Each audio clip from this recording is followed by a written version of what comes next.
유대 문화로 떠나는 여행 중에서 벌써 세 번째 시간이네요. 네. 그래서 언어가 없으면 민족도 없다. 네. 한국 민족하고 이스라엘 민족하고 공통점이 많아도 너무 많은 것 같아요. 그래서 오늘은 언어 얘기를 하는데 이거 얘기하려면 한 서너 시간도 부족해요. 그런데 제가 시간을 잘 지키기 때문에 시간 닿는 때까지 해보겠습니다. 아마 시간이 아까우실 거예요. 제가 그 인상 깊게 읽은 책들이 뭐 몇 가지 있지만 그 중에 아직까지도 잊혀지지 않는 책이 있어요. 제가 이스라엘에 처음 이제 유학 갔을 때 도서관에서 빌려서 읽었던 책인데 그 책을 그렇게 재미있게 읽어본 적은 처음인 것 같아요. 그럴 정도로 아주 흥미있는 그 한 인생 스토리였는데 그 제목이 지금도 기억해요. 그래서 Tongue of the Prophet, 그럼 번역하면은 예언자의, 원래는 이렇게 번역해야 되지만 우리나라한테 익숙하지만 예언자의 혓바닥이에요. 혓바닥, 히브리어로 하면 라숀인데, 라숀이라는 이 혓바닥이라는 뜻도 되고 이게 언어라는 뜻도 돼요. 그래서 언어하고 유대인하고는 뗄래야 뗄 수가 없는 것 같아요.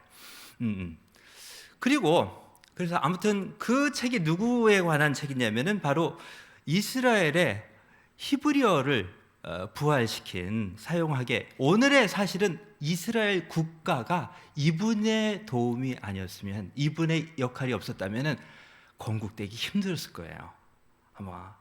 그런데 이거 참 신기하다. 그런데 이분의 이름이, 따라서 해보세요, 엘리에zer. 근데 어디서 많이 들어봤죠? 우리는 엘리에셀로 많이 읽죠, 그죠? 근데 엘리에zer 참 좋은 이름이에요. 그래서 나중에 저는 히브리어호를 갖고 있는데 제가 유학한 곳마다 이제 우리 어린이 되면은 이제 자기 호가 있잖아요. 그런데 저는 히브리식 호도 있고 스코틀랜드식 호도 있어요. 우리 선비들은 살던 곳에 이름을 많이 붙이잖아요. 근데 제가 좋아하는 이름 가운데 엘리에셀이라는 이름이 그렇게 좋아요. 그 뜻도 너무 좋은 거예요. 뜻은 나의 하나님이 도움이시다, 이런 뜻이. 너무 좋죠, 그죠? 에제르가 사람은 혼자 살 수 없다는 얘기예요. 도움을 받아야지 사람의 도움도 받고 서로 도움을 주고 살아야 되는데, 더군다나 살다 보면은 누구의 도움이 필요할 때가 있죠? 네, 하나님의 도움이 꼭 필요해요. 그래서 성경에도 엘리에셀이라는 이름이 나오는데 한 분의 이름은 아브라함의 충직한 종 이름이 엘리에셀이에요. 그 다음에 또 엘리에셀 이름이 또 누가 있냐면은 모세가 아들 둘을 낳는데 하나는 내가 이방의 객이 됐다 해서 하나들 이름을 게르솜이라고 붙였죠, 그죠? 그 다음에 둘째 아들의 이름이 엘리에셀이에요. 뭐냐? 바로의 손에서 내 생명을 구원했다 하는 뜻에서 아들의 이름도, 그러니까 그만큼 중요한 이름이죠, 그죠? 엘리에셀. 그러니까 사람은 하나님의 도움 없이는 살 수가 없어요. 그런데 이분의 삶을 엘리에셀 이름이 형이 벤 예후다예요. 엘리에셀 벤 예후다. 그래서 유다의 아들 엘리에셀인데 원래 이분의 이름은 엘리에셀 펄만이었어요. 펄만.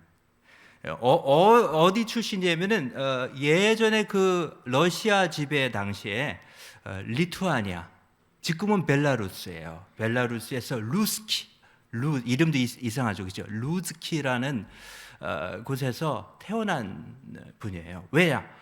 유대인들이 많이 쫓겨가서 살았는데 쫓기고 도망가서 살다가 덜 박해하는 쪽으로 살아서 러시아의 변방, 거기는 좀 나은 거예요.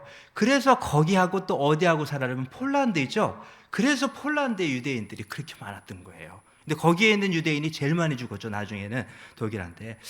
아무튼 이분은 이제 그 러시아 치하에 이제 리투아니아, 이제 동유럽 쪽에서 태어나서 살았는데 부모는 그 신앙심이 있는 분이에요. 정통 유대인이라 아들이 커가지고 우리 아들이 나중에 랍비가 됐으면 좋겠다. 그래서 3살 때부터 성경을 가르쳤어요. 우리는 3살 때부터 뭐 하는지 모르는데 학원 보내나요? 자, 그래서 성경을 가르치고 나중에 자라서는 예시바에 들어가지고 토라를 배웠어요. 토라를 배워서 나중에는 이제 훌륭한 선생이 되겠지 하는데 성장 과정이 참 중요한 거죠, 그죠?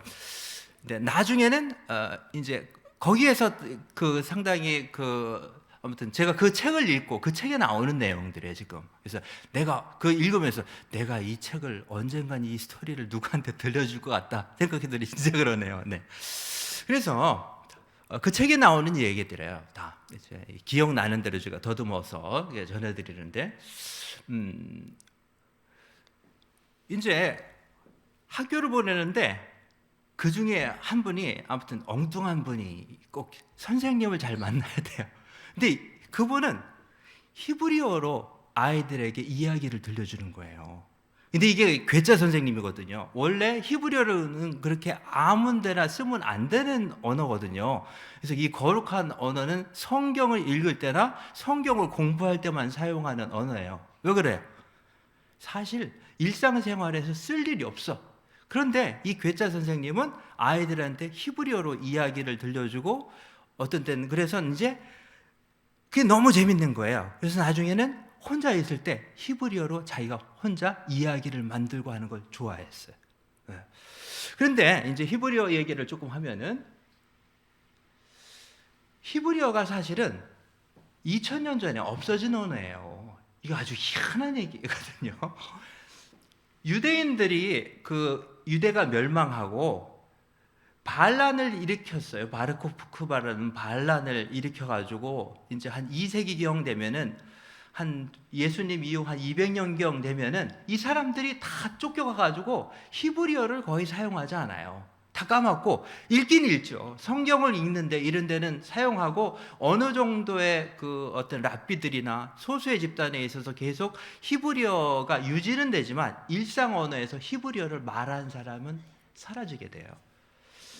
그래서 일상 언어에서는 뭘 사용했냐면 이 사람들이 지난번에 우리가 유대인의 종파도 많고 출신지도 많은데 제일 많은 게 아슈케나지라고 그랬죠. 아슈케나지가 뭐냐면은 유럽에서 살던 사람 있잖아요. 동유럽이나 이런 데서 쫓겨가서 살던 사람들이 제일 많아요. 한 80% 이상이에요. 이 사람들은 무슨 얘기를 언어를 했냐면 독일어를 사용했는데 독일어하고 히브리어, 아람어 이런 걸 짬뽕해가지고 자기들끼리 아무튼 콩글리시 비슷하게 하는 언어가 있었는데 그거를 이디시라고 얘기했어요. 이디시. 많이 들어봤죠, 그죠? 그게 바로 이디시예요. 그런데 스페인 쪽에 쫓겨갔던 사람들, 스파라딤은 라디노라는 스페인 말하고 히브리어하고 뭐하고 섞인 말을 사용했어요. 그렇기 때문에 자기들 나름대로 사용하고 나중에 이 엘리에zer 벤 예후다가 아유 나 이제 팔레스타인에 가서 살아야 되겠다 하고 돌아와 보니까 그때 여기저기 와서 사는 사람들이 있긴 있어요. 근데 그 당시에 유대인들이 사용하는 언어만 몇 개 있는 줄 아세요? 놀라지 마세요. 70개가 넘어요. 충격적이죠. 7개도 아니고 70개가 넘어요. 어디 그렇게 쫓겨가서 그래서 언어, 외국어 하면은 유대인을 따라갈 사람이 없는 거예요. 전 세계에서. 언어 공부 하나는 기가 막히게 하는 거예요. 왜? 2000년 동안 외국어 하나는 제대로 공부한 거예요. 그런데 뭐냐면 문제가 있는 거예요. 문제가 있는 거예요. 유대인들도 2000년 동안 따로 떨어져서 살다 보니까 끼리끼리 놀아. 왜? 스페인어 하는 사람들은 스페인어 하는 사람들끼리만 서로 교제하는 거예요. 그 다음에 독일어 할 수 있는 사람은 독일어, 프랑스 하는 사람들은 프랑스어. 그래서 각 나라마다 쫓겨나가지고 이게 통일이 안 되는 거예요. 서로 의견도 일치하고 싸우고 다투고 이게 안 돼요. 자기들끼리만 음식 나누 이게 안 되잖아요, 그죠? 잔치를 벌여도 말이 통해야 될 거 아니에요. 이게 유대인들이었다고요. 그런데 이게 이제 아무튼 이 벤 예후다 생애를 보면 상당히 이게 사실인지 나중에 미화되는지는 모르겠지만 이 사람이 젊었을 때 희한한 경험을 하게 돼요. 하루는 숲에 들어갔는데 그때는 이제 뭐냐면은 그 당시에 루마니아 사람들이 터키가 그때는 강대국이었어요. 최강대국이었어요. 터키 지배를 그렇게 받으면서 핍박받는 걸 보면서 저 민족이나 우리 민족이나 맨날 이렇게 살고 왜 이렇게 우리는 살아야 되냐라고 생각에 빠졌는데, 자기가 마음속에 빛이 확 비치면서 내면의 소리를 듣게 됐다고 그래요. 너는 내 민족에게 언어를 되살리고 그리고 내 민족의 땅을 찾게 하라 라는 강한 확신을 갖게 돼요. 그러면서 이 사람 속에서 나는 어떻게든 이 히브리어를 되살려야 되겠다라는 열망이 불타오르게 되었다고 하는데, 뭐 나중에 후손을 통해서 전해진 말이니까 뭐 아무튼, 그런데 이 일이 실제로 성취가 되잖아요. 그죠? 그리고 오늘 스바냐에서 읽은 이 본문도 보면은 이스라엘 민족이 그 땅으로 돌아가서 회복되는 일이 벌어지는데, 그 회복될 때 입술을 깨끗하게 한다고 그랬잖아요. 그 얘기는 언어를 회복한다는 말도 돼요. 그 입술이 히브리어로 이게 언어거든요.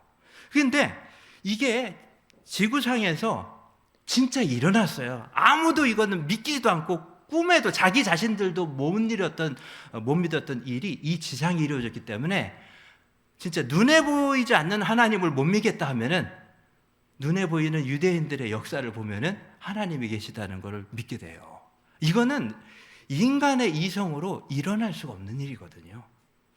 그런데 실제로 이스라엘 사람들이 그들이 살던 땅에 돌아와서 히브리어를 쓴다는 것 자체가, 이것은 정말로 기적적인 일이에요. 생각만 해도 있을 수가 없는 거예요. 심지어 무슨 일이 있었냐면은, 나중에 이제 히브리어 얘기는 다음에 이제 시간이 있으면 하겠. 네, 시온주의 운동을 일으켰던 데오도로, 이스라엘의 국부라고 부를 만한, 이스라엘의 건국의 아버지라고 부를 만한 이분의 무덤이 아직도 있어요. 우리나라 국립묘지나 마찬가지로 아주 그냥 그 야드바시엔 가는 길에 그 무덤이 있는데, 이 사람도 마찬가지로 이런 고민을 했던 거예요. 왜? 원래 이분은 기자 출신이고, 그래서 유대인도 제가 종류가 여러 가지라고 그랬죠. 사실 이 데오도르 헤르젤 같은 경우에는 신앙심이 없는 사람이에요. 유대인들도 종류가 여러 가지거든요. 이분은 뭐냐면은, 부모님들도 이제 우리가 이분은 헝가리, 그러니까 비엔나에서 가까운 오스트리아가 최고 강대국이에요. 또 유럽에서는. 그렇기 때문에 네가 성공하려면은 옛날 뭐 유대인이고 뭐고, 그래서 어린 아들한테 할례도 안 시켰어요. 바미츠바 무슨 성령식도 안 하고, 너는 아무튼 독일 사람들처럼 자라서 독일 사회에서 성공해야 돼. 자기도 그것만 믿고 살았던 거예요. 그래서 기자가 되는데 어느 날 충격을 받아버린 거예요. 뭐냐? 유명한 드프리스 사건을 취재하면서, 드프리스 사건은 뭐냐면은 유대인 프랑스인 장교가 간첩죄로 몰려가지고 독일하고 내통했다는 간첩죄로 증거도 없이, 그러니까 한마디로 인종차별이라고요. 그래가지고 감옥살이를 해요. 그래가지고 이 재판이 엄청나게 문제가 됐거든요. 그거를 취재하면서 죄도 없는 이 유대인 장교가 유대인이라는 하나의 그 죄 때문에, 죄라면 죄 때문에 거기에서 억울한 누명을 당하고 이게 완전 감방에 간 거예요. 간첩도 아닌데. 이걸로 보면서 생각을 했어요. 우리에게는 뭐 종교를 떠나서 아무튼 나는 유대인들이 피난해서 살 만한 나라 하나 정도는 있어야 되겠다. 그래서 이전에도 이런 비슷한 생각을 가졌지만 이것을 구체화했던 사람. 그런데 실제로 이스라엘이 건국되는 걸 보고 죽지 못했어요. 그러나 터키하고도 교섭하고 영국하고도 교섭해서 한 가지는 그 약속은 얻어냈어. 너희들이 아프리카에서는 아마 살 수 있을 것 같아. 그래서 유대 나라가 잘하면 우간다에서 건국될 뻔했어요. 우간다에서. 왜? 영국이 땅은 있으니까 아프리카 땅 하나 떼어줄게. 그런데 1차 대전이 일어나고 흐지부지 돼버렸죠. 그런데 이렇게 이 데오도르 헤르젤 같은 경우에도 뭘 얘기를 해요. 그래서 실제로 와봤어요. 이스라엘까지 가봤더니, 아무튼 먼저 이분보다 먼저 뭐냐면은 엘리에젤 벤 예후다는 팔레스타인에 와서 히브리어를 가르치고 있어. 가르치게 된 공기는 좀 이따 말씀드릴게요. 그랬더니 이 미치광이를 만난 거야, 한마디로. 들어보니까 자기가 들어도 믿기지가 않는 거야. 무슨 히브리어를 부활시켜야 되고 유대의 국가가 뭐 있기 위해서는 유대인이 하나의 언어를, 엘리에젤을 아는 거예요. 진짜 예언자죠. 하나의 진정한 민족이 되기 위해서는 언어가 통일되지 않으면 이건 끝까지 한 나라가 될 수 없다는 것을 안 거예요. 그러니까 불가능한 일에 도전한 거라고요. 근데 만나보니까 거의 미치광이나 마찬가지죠. 이 사람은 말도 안 되는 거예요. 그러면서 이 사람 그럼 어떤 언어를 쓰려고 그러느냐? 독일어를 쓰려고 그랬어요. 독일어를 생각해 보세요. 유대인들이 독일어가 공식 언어인 걸 생각만 해봐요. 끔찍하죠, 그죠? 근데 이렇게 그 나라의 그 시온주의 운동, 유대 국가를 세우기 위해서 노력했던 이 헤르즐마저도 독일어를 사용해서 그 공용어를 사용할 만큼 이 당시에는 이것은 불가능한 일이었다고요. 다시 이제 그래서 벤 예후다 이 얘기로 이제 돌아가 보면 이분이 원래 이제 랍비가 되려고 그랬죠. 꿈은 변해니까 꿈이에요. 그런데 하다 보니까 이거 아닌 것 같아. 부모님한테 저는 의사가 될래요. 그래서 소르본느 대학에서 의학을 공부했어요. 근데 공부한 지 얼마 안 돼서 폐결핵에 걸렸네. 아니 의사가 되겠다고 의학을 공부했는데 병이 걸려버린 거예요. 그러니까 사람 운명은 참 알 수가 없는 거예요. 사람 뜻대로 안 되는 거죠. 그런데 뭐냐면은 그것도 1년 안에 죽는데 기가 막힌 거죠. 그럼 그때 자기가 생각한 거예요. 사실 나의 꿈은 히브리어를 되살리는 거였어. 내 꿈속에서. 나는 정말 히브리어에 대한 야망이 있고 열망이 있고 히브리어만 생각하면 불타오르는 거예요. 어차피 죽을 거? 팔레스타인에 가서 죽자. 만약 그런데 그게 정말 하나님의 뜻이었다면 내가 의학을 공부하는 게 하나님의 뜻이 아닐 수도 있죠. 그죠? 정리를 하고 그 당시에 자기 약혼자가 있어요. 약혼자, 드보라는 약혼자가 있는데 아주 오래전부터 알고 있어서 정말 약혼까지 한 정말 소중한 사람이에요. 장인이 어렸을 때부터 자기를 돌봐준 사람이에요. 근데 그 눈물을 머금고 편지를 써요. 내가 결혼을 못하게 됐다. 이유를 설명해야 되잖아요. 파혼을 하는데 왜냐? 드보라한테 내가 지금 죽을 수도 있기 때문에 더군다나 이건 전염되잖아요. 폐결핵은. 그래서 부득이 결혼을 못하니까 그 장인한테 편지를 딱 쓰고 자기는 팔레스타인으로 떠나버려요. 그런데 이 편지를 받고 가만히 있을 부인이 아니죠. 약혼자가 아니죠. 그러니까 이제 일이 이루어지는 거예요. 팔레스타인으로 따라와요. 그래서 결혼을 하고 살아요, 같이. 결혼식을 올리고. 왜?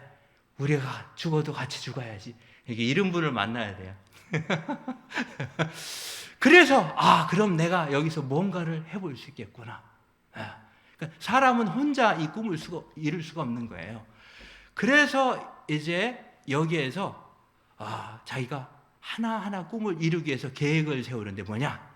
내가 아이를 낳는다면 이 아이를 낳겠어 이 사람이 한 1년밖에 못 산다고 그러는데 아무튼 요양도 하고 뭐 하고 결국 이제 이리로 가요. 그러면은 태어나서부터 히브리어를 가르치면 될 거 아니냐.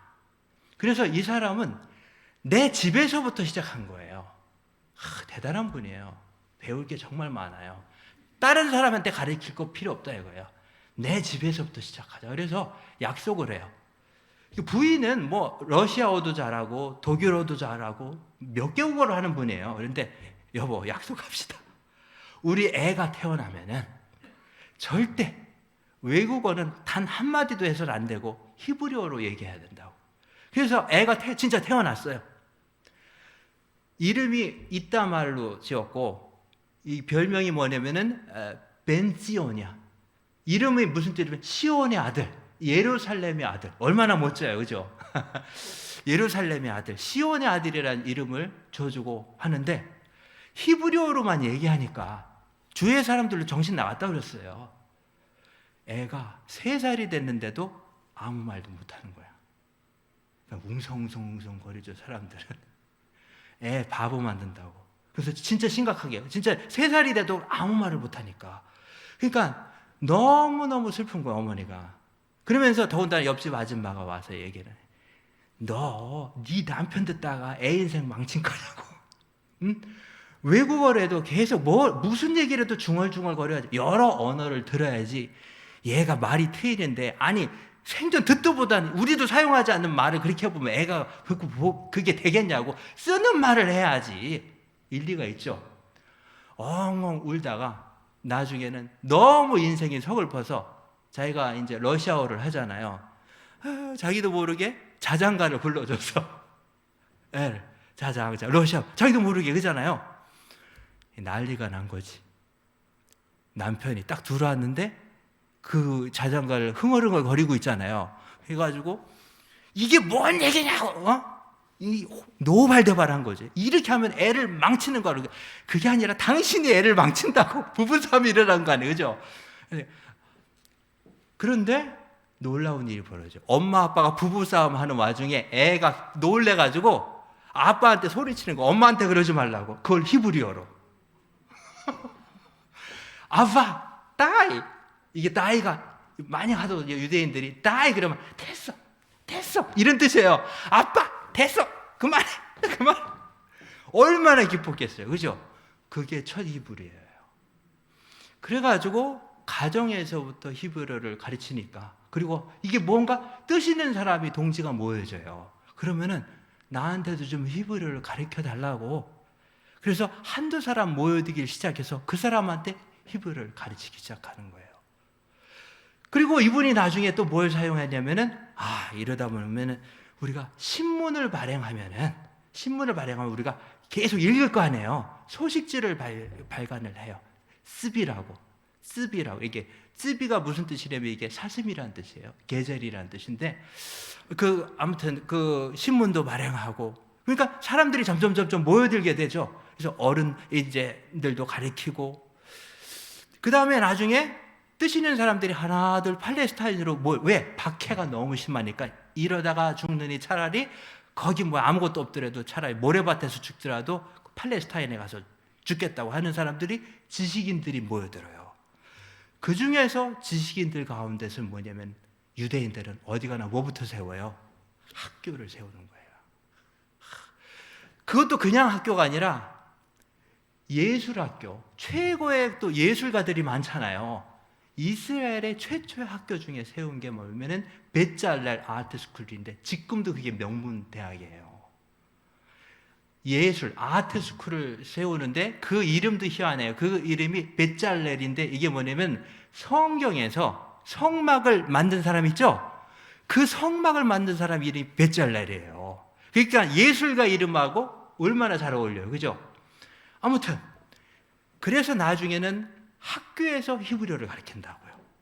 학교에서 학생들한테 가르치기 시작해요.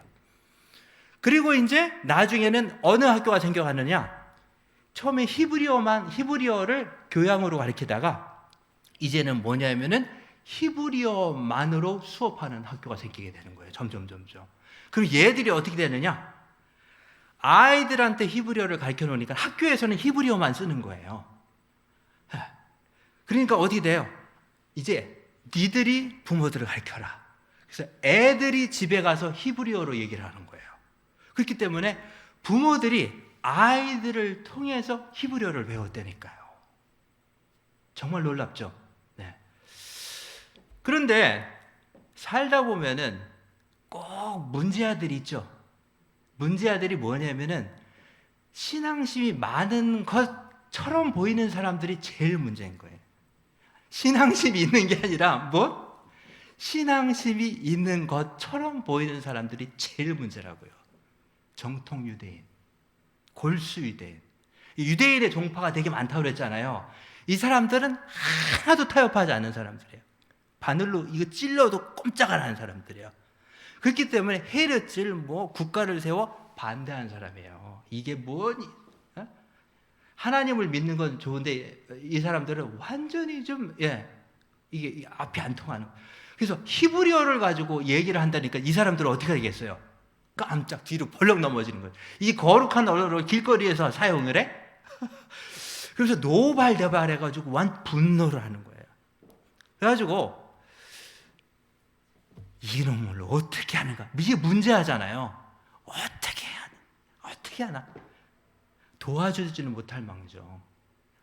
우리가 일제시대 때 일본 순사 앞잡이가 또 누구였어요?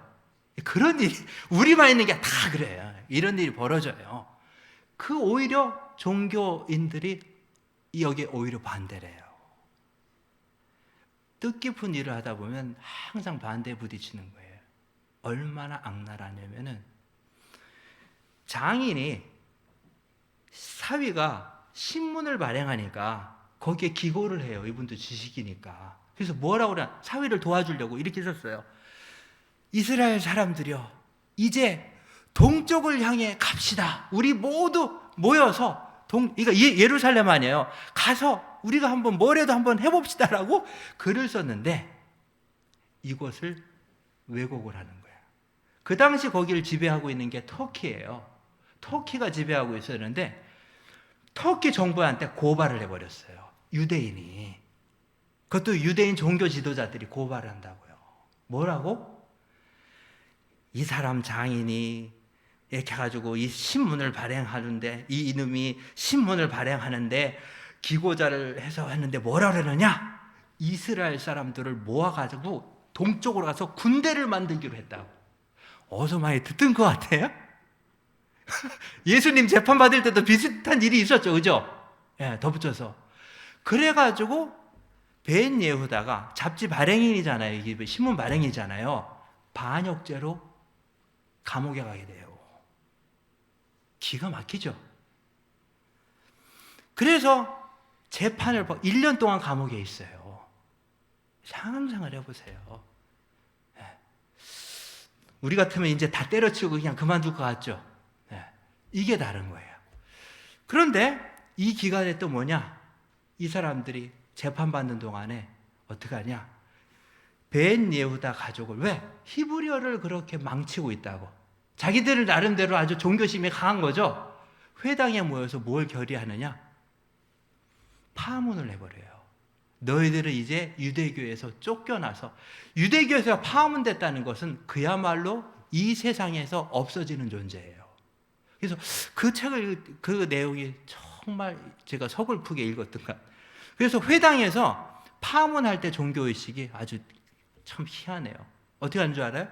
그 사람을 이름을 부르잖아, 그죠? 그러면서 촛불을 켜놔. 그리고 마지막에 사람들이 모여서 그 촛불을 꺼버려요. 이게 이 사람의 영혼이야.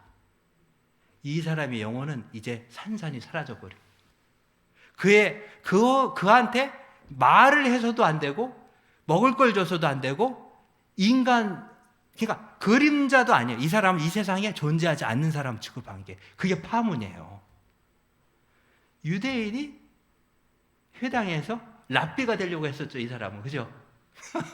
이게 얼마나 참 희한한 일이냐고요. 이런 일이 벌어진다고요. 그런데 이 사람을 꺼내준 사람이 있어요. 유대인 중에 갑부인 로드차일드가 한번 들어봤죠? 이분이 갑부 중에 한데, 이분이 아무튼 돈으로는 그 당시도 됐나 봐. 검사하고 판사한테 좀 뇌물을 줘가지고, 왜? 이 사람 그럴 사람이 아닌데 왜 이냐고. 그래서 빼내준다고요. 그래서 이 사람이 신문이고 뭐고 이거 좀 힘들겠다. 그래서 그 다음부터 하는 작업이 있어요. 그래서 이게 신문을 발행하잖아요, 그죠? 신문을 발행하고 그 다음에 가정에서, 그래서 히브리어를 가리키는 방법이 이제 이분이 첫 번째는 가정에서 시작했죠. 가정에서. 그러니까 안 되면 내 가정부터 시작하면 되는 거예요. 남 불평할 거 없이. 그 다음에 신문을 발행해요. 잘 되는데 꼭 방해가 있죠. 그죠? 그리고 이제 학교에 가서 가르치기도 하고, 학교에서 히브리어를 사용하도록 하고 하죠. 이 일은 계속해요. 그런데 이 신문을 하다 이것이 주춤하게 되더라고요. 이게 하츠비라는 이 신문이에요.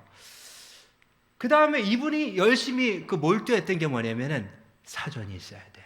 꼭 우리 한글 학회에 이분들이 감옥에 가서 고생했던 것처럼, 주시경 선생님처럼 와, 진짜 똑같아요.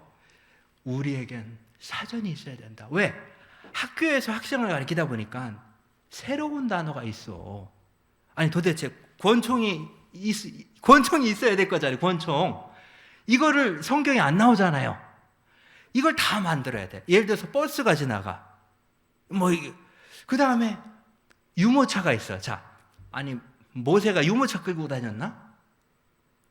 유모차가 있어야 될 거잖아요. 이 유모차를 아갈라라고 그러는데, 아갈라, 수레라는 뜻이 아갈라. 이 모든 것들을 정리해야 돼. 그렇기 때문에 신문을 발행했던 거예요. 새로운 단어를 신문에다 게재하다 보면 자기도 공부가 되겠죠. 그러면서 현대인들이 쓸 수 있는 단어를 계속 만들어내는 작업을 위해서도 신문을 발행했고, 하나는 뭐냐면은 이 단어들을 선생님하고 아이들한테 가르치기 위해서 사전이 있어야 될 거 아니에요. 그런데 이 사전을 정식으로 발행을 해야 되기 때문에 이분의 필생의 작업이 히브리어 사전이에요. 히브리어 사전을 만들기 위해서 밤낮으로 공부를 하는데, 어떤 때는 하루에 17시간씩 공부를 해요. 이걸 하기 위해서 일을 한다고요. 폐병 환자가 1년 안에 죽는다고 그러는데, 근데 안 죽어. 보세요. 할 일이 있으면 죽을 시간이 없는 거예요. 그러니까 죽을 시간이 없어서 이 사람이 못 죽었다니까요. 그래서 이분이 이제 좀 이따 이렇게 사전 작업을 하잖아요, 그죠? 아무튼 사전 작업을 이렇게 하는데 좀 이따 이분이 버릇이 있어요. 공부할 때 몸이 아프니까 앉아서 공부를 잘 못해, 오랫동안. 그러면은 앉아서 있다가 힘들면 어떻게 돼요? 서서 공부를 해야 돼요. 왜? 이걸 몇 시간씩 일어서다 보면 계속 앉아 있으면 죽어요, 뇌졸중으로. 그래서 서서 공부를 하는데, 그분 이 벽에다가 이 글씨가 탁 붙여 있었던 거예요. 한번 읽어볼까요? 하욤 카사르. 이 머리도 좋아야죠. 하욤 카사르. 이걸 써놨어요.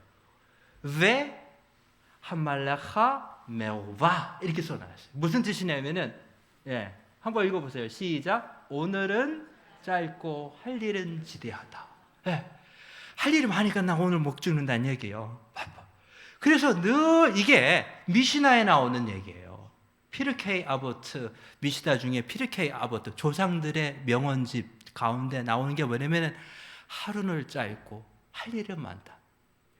명심보감에도 비슷한 말이 나오죠. 저도 이 명심보감이 이거 똑같아요. 소년 인호 항난성이요 일총광음 불가경이라. 기억하시는 분이 명심보감 보면은 그 첫 대목 가운데 나와요. 소년 인호 항난성이라. 소년은 늙기 쉽고, 그렇죠, 그죠? 항난성이라. 학문은 이루기 어려운데 일총광음 불가경이라. 어찌 이 손톱만큼의 시간도 내가 헛되이 쓸 수 있느냐? 똑같은 말이에요. 하루는 짧고 할 일은 이 위대하기 때문에 난 죽을 시간도 없어. 그래서 죽는다고 그러는데 40년을 더 살아요. 그래서 20살 청년이 이제 한 21살쯤 돼서 이제 죽는다고 그러는데 몇 살까지 사는 줄 아세요? 64살까지 산다고요. 지금도 늦지 않으셨어요. 나 바빠서 못 죽어. 할 일에 열정을 가진 분은 하나님도 좀 냅둬. 하나님도 안 데려간다니까요. 그 일을 끝내기까지는. 이분은 자나깨나 이거 사전 완성해야 돼. 사전 완성해야 돼. 그러면서 죽기 전에 손으로 쓴 원고가 이만큼 쌓여 있어요. 어마어마한 원고가 이미 완성이 됐어요. 출판해야 돼. 그러면서 한 권이 이 1909년, 7년인가 9년쯤에 그때 제1권이 출판이 돼. 죽기 전에. 이분이 1922년에 돌아가시거든요. 그래서 죽기까지 5권까지 출판이 돼요. 근데 전체가 몇 권이냐? 이게 서론까지 합쳐서 전체가 17권인데 1959년이 돼야지 이게 완성이 돼요. 완성이 된다고요. 죽은 이후에. 근데 이 일을 도와준 사람이 누구냐? 누굴까요? 아내예요. 아내도 몇째 아내? 두 번째 아내. 왜? 이게 정말 기구하면서도 참 희한해요. 첫 번째 아내가 아이 5을 낳고 죽어요. 폐교이라고. 아니, 누가 폐교력이 걸렸다 그랬어요? 걸린 거는 남편인데 죽는 건 부인이 먼저 죽으니까요. 그래서 원래 결혼 안 하려고 그랬던 거예요.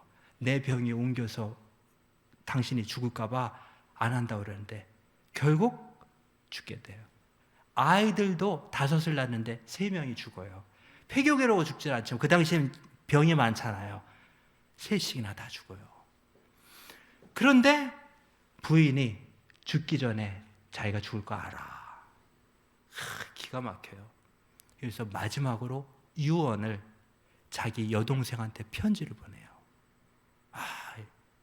그래도 뭐라고 하느냐? 정말 인상 깊어요. 잊어 먹지도 않아요. 우리말로 하면 이렇게 얘기하는 거예요. 네가 여왕이 되기를 원하고 쭉 쓰기다가 마지막에 인사를 하면서 이게 마지막 글이에요. 자기 여동생한테. 네가 진정으로 If you want to be a queen, 네가 정말 여왕이 되기 원하면 나의 왕자에게 와라. Come to my prince, my darling. 그래. 내 사랑하는 그 사람, 그 왕자한테 와야지 네가 여왕 대접을 받는다. 그러면서 내가 죽으면은 자기 여동생한테, 그러니까 자기 뭐 어떻게 되는 거죠? 촌수로는 그러니까 자기 부인의 여동생하고 결혼해요. 근데 이 글을 읽고 진짜 가요. 그 여동생도 대단하죠. 그래서 이 부인이 나중에 있는데 베일라인데 나중에 이 남편 엘리에젤한테 가면서 이름까지 받고 그러면서 마지막에 뭐라 그러면 my darling 그러잖아요. darling, 달콤한 사람, 사랑스러운 사람이잖아요. 그래서 내 이름은 지금부터 햄다다. 히브리어로 햄다가 사랑스러운 사람이란 뜻이에요. darling. 그래서 자기 이름을 나는 이제 햄다예요. 그러면서 벤 예후다의 두 번째 아내가 돼서 아이들을 다 키우고 또 아이를 낳아요. 그런데 이건 또 하나님의 뜻이야. 첫 번째 부인은 옆에서 이렇게 내조를 했다면 두 번째 부인은 뭐가 있어요? 이게 또 있는 거야. 그냥 도와주는 사람이 아니라 완전히 비서예요. 사전을 만드는데 엘리에젤이 사전을 만드는데 온갖 아이디어를 이 부인이 제공을 해요. 뒷바라지를 하고 공부하도록 하고 나중에 이 사전을 완성하는 것을 도운 사람이 누굴까요? 그 부인이 하는 거예요. 하다가 당신은 어느 천년에 이렇게 하겠냐고 그래서 자료를 모으는 방법도 가르쳐줘요. 기가 막히죠? 그래서 어떤 면에서는 사람이 그때는 불행한 것처럼 보이지만 만약에 이 사람이 건강했으면은 어디 뭐 파리에서 의사로 개업하고 잘 먹고 잘 살았겠죠. 그죠? 그런데 이런 일이 일어났겠어요? 하나님이 아무튼 폐병이 걸려서 다 죽게 되었을 때 인생을 포기하고 그냥 하나님 손에 맡겼죠. 그죠? 예. 자기 열정에 인생을 그냥 내던졌. 나 죽어도 그런 말 하니까 나 그냥 이 일하다 죽을래 했더니 나라가 바뀐 거예요. 그러면서 나중에 이분이 죽기까지 언제 죽었냐면 크리스마스 기간에 죽었어요. 이스라엘 이분들이 크리스마스를 지키지 않고 한우카를 지키니까 성전 회복한 날이 크리스마스 때하고 겹쳐요. 한우카 두 번째 날 그날도 공부를 하고 있었어 남편이. 근데 안 나와. 여보. 근데 가만 피곤한지 누워 있어요. 그래서 죽은 거예요. 손에 다 카드가 들려 있어. 근데 그 카드에 무슨 작업을 하고 있는 줄 알아요? 네샤마, 영혼이라는 단어예요. 죽기 전에 영혼이라는 단어를 깊이 묵상하다가 끝까지 이거를 히브리어를 생각하다가 다 하나님 데려간 거예요. 얼마나 멋있는 인생이에요. 그래서 이분이 히브리어를 복원하는데 사용한 가장 많이 봤던 교과서가 뭐겠어요? 성경이에요. 이건 뭐 수천 번 읽었겠죠, 그죠? 성경에 있는 단어를 가지고 현대 히브리어를 만들어낸 거예요. 그거 외국어하고 조합해서. 그리고 거기에서 아이들을 가르치는 중에 아주 초한 시가 있었어요. 이분이 이제 교육 방법 중에 가정에서 가르치고 학교에서 가르치고 신문을 발행하고 사전을 만들고 그랬다 그러죠. 그 중에 하나가 노래예요. 노래를 가르쳤는데 옛날부터 그 유대인 가운데 그 임버라는 분이 있어요. 이분이 작곡한 시인인데 유대 시인이 팔레스타인을 생각하면서 떠돌이잖아요. 유명한 시인이에요. 이분이 시를 썼어요. 무슨 시를 썼냐? 하티크파, 희망이라는 시를 탁 썼는데 이 시가 유명세를 탄 거예요. 거기에다가 유대인들이 또 뭐야? 음악을 하는 사람이잖아요. 이탈리아 노래. 그러니까 1500년대, 그러니까 16세기 이탈리아 사람이 지은 노래 가운데 이 시에다 곡절을 불려서 가르쳤어요, 아이들한테. 이 노래, 왜? 노래로 배워야지 너희들이 언어를 까먹잖아. 그래서 그 노래를 가르쳤는데 이 노래가 사람들한테 순식간에 전파가 되는 거예요. 왜? 학교에서 배우니까. 그래서 나중에 이스라엘이 독립할 때 자연스럽게 그게 뭐가 되는 줄 알아요? 국가가 됐어요. 그래서 이스라엘 국가가 바로 그 당시에 이 사람들이 즐겨 부르던 노래라니까요. 자, 그래서 벤 예후다가 죽었는데 우리로 치면 명동거리 있죠? 최고 번화가 이름, 거리 이름이 뭐예요? 벤 예후다 거리예요. 이 사람 이름을 따라서. 이분이 있었기 때문에 이스라엘이 어떻게 보면 건국될 수가 있어요. 근데 그 가사를 한번 볼게요. 이 너무나 참 가사가 참 좋아요. 어떻게 되냐면 이렇게 돼요. 가사는 콜 오드 발레바브, 내 마음속 깊은 곳에는 언제나 네페시 예호디 호미야. 이게 호미야가 부글부글 끓는다는 얘기예요. 유대인의 영혼은 부글부글 끓어. 왜? 이 한 소망 때문에. 그리고 울파 미스라이 하디바. 그래서 어디냐면은 저쪽 동방을 향해서 늘 눈은 바라봐. 그리고 그 동방에 뭐냐면 시온산, 시온, 그리고 예루살렘이 있어요. 그러면서 이 꿈, 더 이상 아베다 테크파테누, 더 이상 우리의 꿈이 멸망하지 않도록, 사그라지도 않도록, 하티크바, 이 희망은 어떤 희망이냐? 바트 시노탈파이, 2000년 동안 우리가 정말 내장에 품어있던 이 희망, 리히오트, 그 희망은 뭐냐? 딴 게 아니다 이거예요. 여기에서 아주 그 중요한 단어가 뭐냐면 이거예요. 호프시인데 호프시는 그냥 프리덤이 아니에요. 노예가 풀려주잖아요. 노예가 속박대에서 풀려나다는 뜻의 자유예요, 그게. 그러니까 유대인들하고 딱 맞죠. 바로에게서 풀려나고 노예에서 풀려나고. 그래서 우리는 딴 게 아니다. 그냥 리히오트 암 호프시 베아르제누, 우리 땅에서 노예의 속박에서만 벗어나서 살 수 있으면 돼. 에레스 시온 비루샬라이, 예루살렘 땅에서. 얼마나. 그래서 내가 이거 들으면서 아니 세상에서 제일 처량한 노래 가운데 처량한 노래다. 그리고 와, 누가 돌아가셨는데 눈물 안 나오면 내가 가르쳐 줄게. 이거 몰래 들어봐. 눈물이 펑펑펑펑 나와. 왜? 한이 맺힌 노래예요. 근데 어때요? 가사가 상당히 우리에게 공감이 되죠. 그래서 한번 불러볼까요? 한번 플레이를 해보고 이제 마시려고 그러는데 시간이 돼서. 자, 한번 어떻게 플레이를 해야 되는지. התקווה. המסדר ידגל את נשקו. דגל, שק! 제가 한번 불러드릴게요. 다시.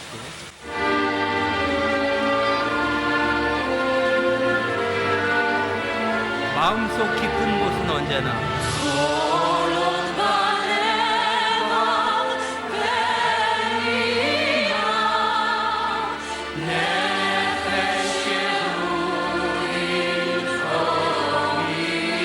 유대인의 영혼은 갈망한다나니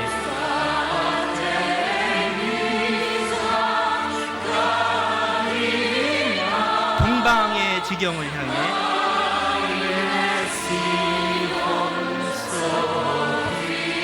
시온산을 향해서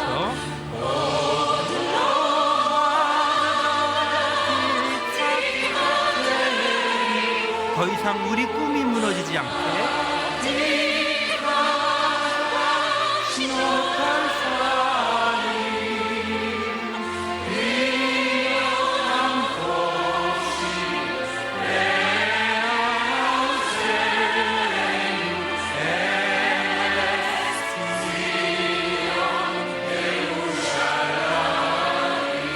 속박에서 풀려나 우리 땅에서 사는 시온과 예루살렘